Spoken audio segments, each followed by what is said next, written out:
ആയിട്ടുണ്ടായിരുന്നു. ഇവിടെ നമുക്ക് ഒട്ടും ആയിട്ടില്ല. അതുകൊണ്ട് നമ്മൾ ഗ്രിൽ ഓപ്ഷൻ എടുക്കണ 5 മിനിറ്റ് കൊടുക്കുവാണേ.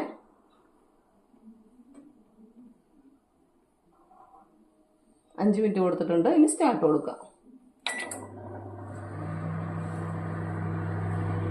അങ്ങനെ നമ്മളുടെ സമയം കഴിഞ്ഞിട്ടുണ്ടെങ്കിൽ തുറന്നു നോക്കാവേ.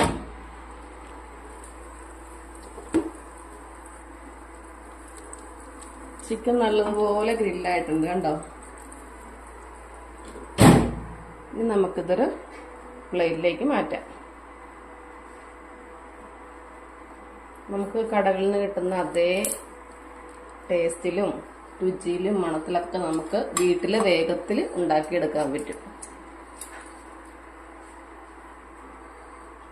അങ്ങനെ നമ്മുടെ അൽഫാം റെഡി.